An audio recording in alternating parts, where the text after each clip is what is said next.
press the bell icon. Never miss any update. आप दोनों का बहुत बहुत स्वागत है। योद्धा है आप दोनों, हम लोगों के लिए एक एग्जाम्पल है। रोहित, आपके पास सबसे पहले आना चाहेंगे, कैसा एक्सपीरियंस, पूरा अनुभव क्या कुछ रहा? क्योंकि आप दिल्ली में पहला मामला थे जो आप सबसे पहले आपको पता चला था, उसके बाद घर वापस लौटने वाले भी आप पहले ही इंसान थे। दिल्ली की बात करें सिर्फ, क्या कुछ अनुभव रहा, कैसे पता चला? देखिए, मैं एक्चुअली यूरोप गया था अपने बिजनेस के सिलसिले से जी। और मैं जब वापस हिंदुस्तान पहुंचा तो बिल्कुल ठीक था, मगर उसी दिन रात को बुखार हो गया और बुखार भी ऐसा था बिल्कुल 99.5, जिसको आजकल डॉक्टर्स भी बुखार कम बोलते हैं। जी। बट मैं अगले दिन सुबह ही डॉक्टर के पास चले गया और उन्होंने चेक किया। वो कहते कि लगता है बिल्कुल थोड़ा सा गला खराब है, आप ये एंटीबायोटिक्स ले लीजिए, आप ठीक हो जाएंगे। ऐसा हुआ नहीं। 29 तारीख को मैं फिर वापस डॉक्टर के पास गया और मैंने सीधा जाके बोला कि सर, हम कोरोना की स्क्रीनिंग कराना चाहते हैं, आप हमें रेफर कर दीजिए। उन्होंने इमीडिएटली रेफर कर दिया मैम, और हम राम मनोहर लोहिया हॉस्पिटल चले गए और अनलकीली मैं दिल्ली का पहला पॉजिटिव केस हो गया 1 मार्च को। मैम, एक्चुअली मैं यहाँ पे बैठा हूँ, इसके अंदर मेरी कोई विक्ट्री वैसे नहीं है। सारी विक्ट्री एक्चुअली डॉक्टर्स को, वेल विशर्स को, सब हेल्थ वर्कर्स को है ma'am. It is there victory. मैं सिर्फ एक अच्छा पेशेंट बन के मैंने जो वो कहते गए वो करता रहा। एक्चुअली मैम, इसके अंदर 100% हेल्थ मिनिस्ट्री और हेल्थ वर्कर्स का काम है मैम। और हम मतलब आपको भी पता है कोई मेडिकेशन नहीं है, बट ओवरऑल पॉजिटिव थिंकिंग और हेल्थ स्टाफ, यही सब कुछ है मैम। जी बिल्कुल, my life is because of that. जी बिल्कुल रोहित, लगातार पेशेंट बने रहना, एक अच्छे पेशेंट की आपने बात की कि मैं एक अच्छा पेशेंट रहा हूं, वो होना भी एक बड़ी मुश्किल की है। इस वक्त लोग डरे हुए हैं इससे लेकर। साथ ही साथ हमारे साथ जगदीश जी भी जुड़े हुए हैं। जगदीश जी, सबसे पहले मैं आपसे हालचाल जानूंगी, कैसे हैं आप इस वक्त? मैं बिल्कुल ठीक हूँ मैम इस वक्त। जी जगदीश जी, आपका क्या कुछ अनुभव रहा इस दौरान, कैसे पता चला, इसकी शुरुआत कब हुई, क्या कुछ आपने प्रोसेस किया इस वक्त? मैंने केवल इतना ही किया था कि मुझे हल्का हल्का बुखार आ रहा था जी। तो 99.5 था मेरे पास। तो मैं हॉस्पिटल दिखाने गया तो उन्होंने कहा कि कोविड-19 का टेस्ट कराओ। मैंने लाल पैच से जो है कोविड-19 का टेस्ट कराया और उसके बाद जो है उसमें पॉजिटिव निकला, लाल पैच से कराया। और उसके बाद मैंने क्या किया कि मैंने अपने SHO को फोन किया या लाजपत नगर को कि मैं कोविड-19 से पॉजिटिव हूँ। उन्होंने मुझे LNJP हॉस्पिटल में पहुंचाया और मैं 10 दिन LNJP हॉस्पिटल में रहा। जी जी जगदीश जी, क्या कुछ इलाज के दौरान, क्योंकि इस वक्त जो जी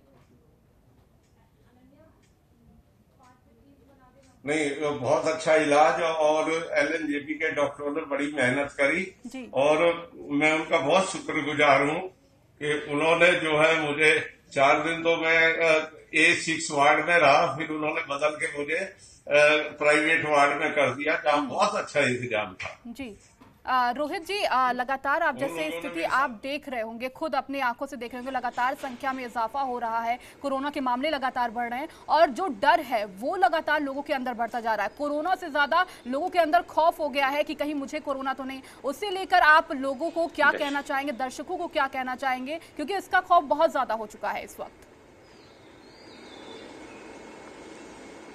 देखिए मैम, दहशत तो वाकई ही बहुत ज्यादा हो गई है, क्योंकि कोरोना के अलावा और कोई टॉपिक नहीं है अभी।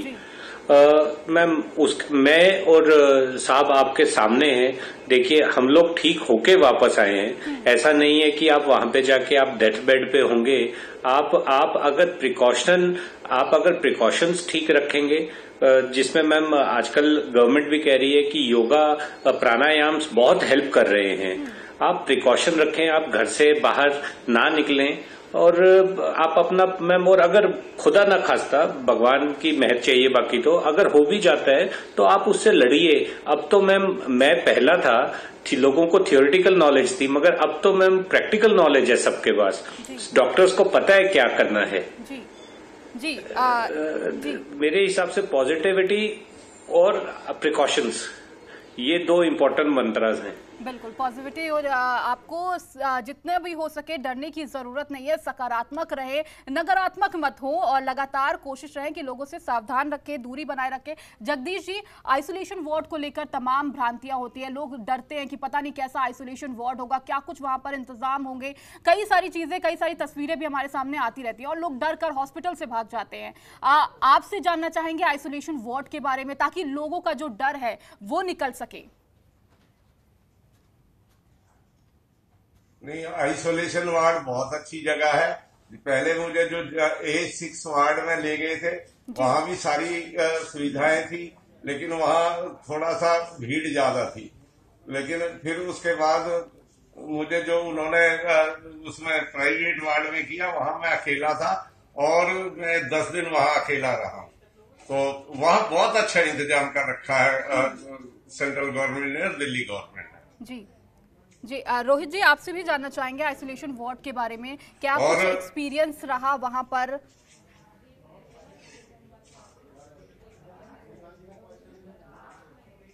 आइसोलेशन वार्ड के अंदर मेरे को तो एक रूम विद अटैच्ड बाथरूम था सफदरजंग हॉस्पिटल में, और अस्पताल में जो सुविधाएं एक किसी भी पेशेंट को चाहिए वो वहां पे पूरी अवेलेबल थी। और मैम देखिए, साफ सफाई में कोई कमी नहीं थी। नर्सिंग स्टाफ, चाहे हाउसकीपिंग स्टाफ, सब लोगों को पता था मैम कि वो कर क्या रहे हैं। इससे बढ़िया इंतजाम हो नहीं सकता मैम। पेशेंट को तो हॉस्पिटल के अंदर पेशेंट वाली सुविधाएं चाहिए, वो हर अस्पताल में मौजूद हैं। जी जी, रोहित जी, 14 दिन बाद घर वापस लौटने के बाद कैसा महसूस हुआ, क्या अनुभव रहा? परिवार से मिलना, क्योंकि परिवार से उस दौरान मिलने नहीं दिया जाता है, उसके बाद आना घर पर। मैम उसके बाद भी एक्चुअली हॉस्पिटल तो फिर भी आसान होता है, आप वीडियो कॉल पे आप बात कर सकते हो, मगर जब घर आते हैं 14 दिन बाद तो आपका मन कर रहा होता है कि आप सबसे गले मिलें। वैसा कर नहीं सकते क्योंकि 14 दिन का घर का क्वारंटाइन भी होता है आपको। जैसे मैम मेरे 2 छोटे बच्चे थे, मेरा मन था गुड़िया को गोदी में उठाऊं और एक हक करूं सबको, अपनी माता जी को और सबको। ऐसा कर नहीं पाए 14 दिन और 2-3 मीटर का गैप रखना पड़ता है और वो बहुत जरूरी है मैम। आप कहीं ना कहीं हर एक पेशेंट ये भी सोचता है कि वो दोबारा से रीअकर ना हो जाए और दूसरा कि मेरी वजह से किसी और को भी ना हो जाए। तो वो घर के अंदर पहले ऑफ कोर्स खुशी बहुत होती है मैम, खुशी बहुत ज्यादा होती है वापस आके कि आप एक फाइट जीत के आए हो, मगर घर आके भी परिस्थिति वैसी ही होती है, मगर बस आपके सामने होते हैं सब, आपको घर का खाना मिलता है, आपको मगर 2-3 मीटर का गैप रखना ही पड़ता है। जी जी, जगदीश जी, आपसे जानना चाहेंगे कि लोग बहुत डरे हुए हैं कोरोना को लेकर। कोई कह रहा नहीं हमें दूर नहीं रहना, बहुत लोग प्रिकॉशंस भी नहीं ले रहे, तमाम चीजें, तमाम तस्वीरें भी निकल कर आती है। आप लोगों से क्या कुछ कहना चाहेंगे, किस तरीके से लोग इस दौरान सावधानी बरतें? अगर कुछ ऐसे सिम्टम्स आते हैं तो किस तरीके से क्या कुछ प्रोसेस करें, डॉक्टर से कैसे संपर्क करें? इसका सबसे आसान तरीका यही है कि डिस्टेंसिंग रखें हम। एक से 1.5 मीटर जो है ना, हम अपनी डिस्टेंसिंग रखें और बच्चों को थोड़ा सा अपने से दूर रखें। मेरे पोते पोती भी हैं और मैं उनसे अभी भी दूरी बना के चल रहा हूँ। मुझे 4-5 दिन हो गए हैं, 16 तारीख से आज तक मैं उनसे दूरी बना के ही चल रहा हूँ। और बड़ा घर में जब आया हूँ तो बहुत अच्छा लग रहा है। मैं घर का खाना खा रहा हूँ, तो सारा कुछ है। जब मैं गांव में आया था तो वहां से छुट के तो पूरे गांव के लोगों ने तालियां बजाई थी और थाली और वो सारा जिस तरह से उन्होंने किया, मेरा स्वागत किया, मैं उनका बहुत बहुत धन्यवाद करता हूँ सारे गांव वालों। जी बिल्कुल, आप योद्धा हैं, आप दोनों ही कोरोना से जीत कर वापस घर लौटे हैं, तो ताली बजाना और स्वागत करना बेहद जरूरी भी है। आप दोनों का बहुत बहुत शुक्रिया हमारे साथ जुड़ने का, अपनी एक्सपीरियंस शेयर करने का। इससे कहीं ना कहीं जनतंत्र टीवी के माध्यम से दर्शक देख रहे होंगे और कहीं ना कहीं जो डर है वो दूर हुआ होगा। खबरों के निष्पक्ष विश्लेषण के लिए सब्सक्राइब करें Jantantra TV and press the bell icon. Never miss any update.